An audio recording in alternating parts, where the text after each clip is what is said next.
Welcome to Nebraska. So we spent the night, speeding, slow down. We've just crossed the Missouri River.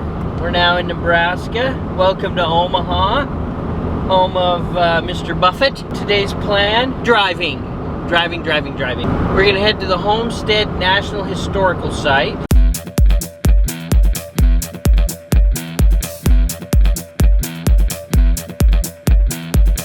And our plan is by the end of the day to find somewhere to rest our heads in Laramie. So come along. If we see anything of interest, we'll clue you in. We took a left turn off of I-80. Jaunted down the 77 to Beatrice, Nebraska, and we're just west of Beatrice at the Homestead National Historical Site. You can see it behind me. There's the visitor center, and there's a few more people here than I anticipated on a Tuesday afternoon. One thing I noted really quick is, look, they've got a charging station for your EV, electric vehicles over there. So, have we noticed that before, many of these places? Of course, I mean, we are 50 miles from the interstate. Right. Oh, but Beatrice looked like a fairly busy town. Really some interesting architecture. Yeah, old. It was cool looking. Just hometown USA. Yeah. But we have our masks because, it's a federal building. Got to mask up. So let's go in and check it out. We've got the states all on this wall leading up to the visitor center. The Homestead Act of 1862 offered people 160 acres of free land if they were willing to live on it, farm it, and build a home. There were 30 homesteading states, and the government gave away 270 million acres. Pretty interesting.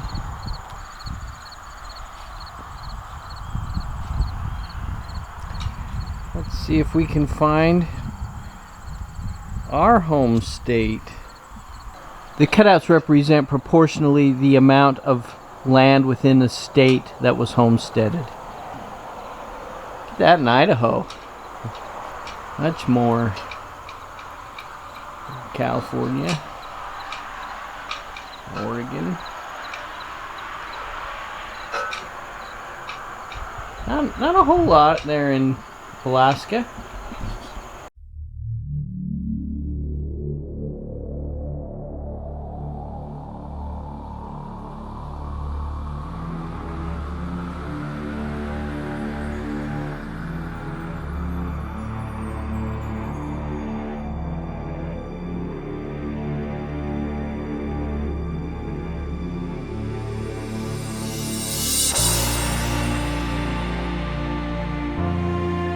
I suspect she's ready to hit him with that large cast iron frying pan.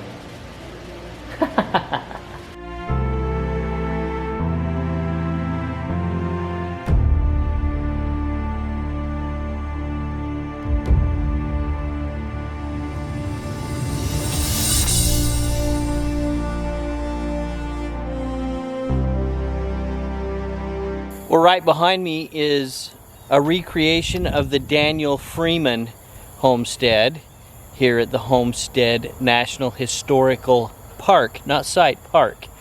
Apparently there's a distinction with that. Didn't know that before. And this park did just change its name. It was the Homestead National Monument, and then just recently it underwent a name change to become the Homestead National Historical Park. So thoughts? Certainly this was pivotal in the United States history.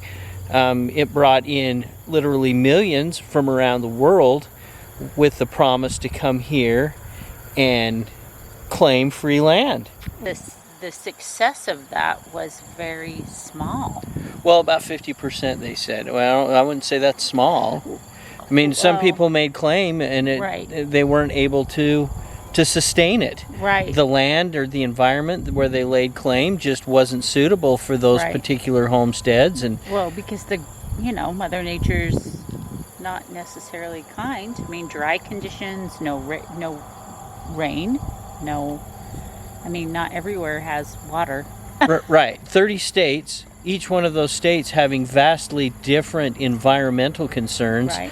And then ease. I mean, certainly somebody that's going to homestead here in Nebraska might have been a little bit easier to get to this location to homestead than, say, somewhere in Montana or Alaska.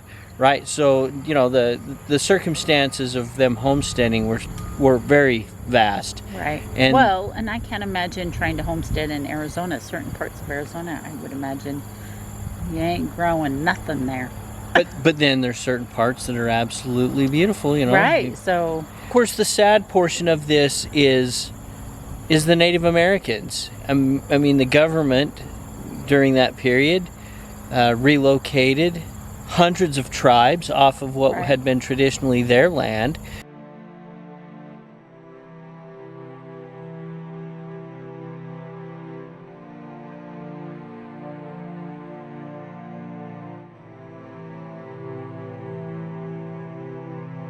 Once a man owns the land owns the man. Well, and there's some truth in that. I mean, for farmers, definitely. Yeah, I mean, you become subject to your property, maintaining it. It's maintaining you throughout the good times and the bad. Right. But very interesting stop. Glad we stopped. Got us a passion pin for the quilt. Yeah. Over the years, we have jetted through Nebraska, specifically on the I-80 corridor. And we've gotten off that a little bit, not only in Iowa, but here in Nebraska.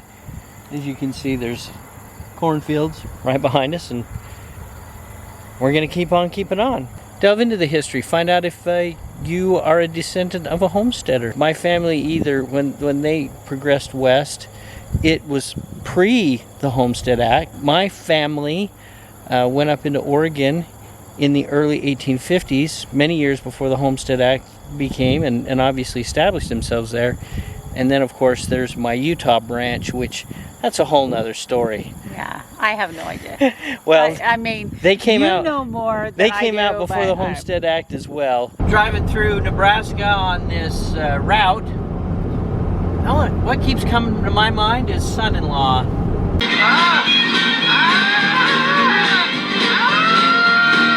Pauly Shore, looking at all his corn. Anyways, just thought I'd share that. Ram, that's a fifth wheel, Ange. That was a fifth wheel with a big Dodge 1-ton dually. So we stopped here at the Monument Arch. And not knowing really what it was. I didn't. Yeah, here comes the truck. And we learned there's a museum up inside that arch, and it talks about the history of the Platte River Road. Yeah. And the fact that Fort Kearny here was kind of the kickoff point, really, of many of the trails across the plains from here on over. For the Oregon settlers and the gold rushers and the Pony Express race. And the destination when you left St. Louis and some of those other points east of us was here. And then from here the trail, continued on west and then diverged to various points. Yeah. We spent at least an hour in there. Yeah. There's plenty of parking here. There's RV parking, and there's a nice picnic area, walk area over here, and a large buffalo that I tried to get Angie to climb up on top of and ride cowboy style for you. He was too big. Yeah. Anyway, the cost was $12 for an adult. Honestly, didn't pay attention to the child who would be free, whatnot, but it was an audio tour. They supplied you with a little audio device that you walked around and did the different exhibits. So, It was pretty cool. I liked the radar gun in the top looking out the window so you could see how fast all the vehicles were going. That was kind of cool. There was one small section where you could overlook I-80. All right, well, we're going to continue on heading west along I-80, America's first interstate. I learned that. I mean, I knew that Eisenhower had signed into law the Interstate Act Did not know that I-80 was the first interstate created. It's pretty cool. Yeah. All right. Well, we're off like a herd of turtles. Well, it's September 15th, and we didn't quite make it as far as we thought we were going to make it yesterday. No, we Yeah. had 2 stops. You know, with our little detours, with our stop at the Homestead. I need washer fluid. That was that beep. Yeah, with our stops at Homestead and then at the Archway, we called it a night here in Sidney, Nebraska. Look how floor backseat is, even without our dog.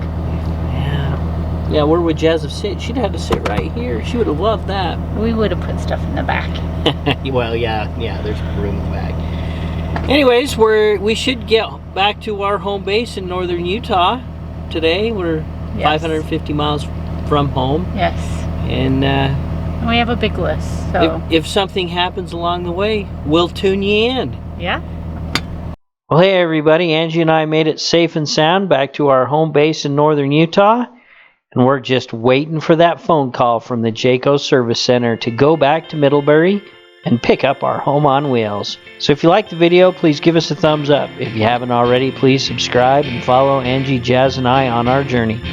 Thanks for watching, and we'll see you down the road.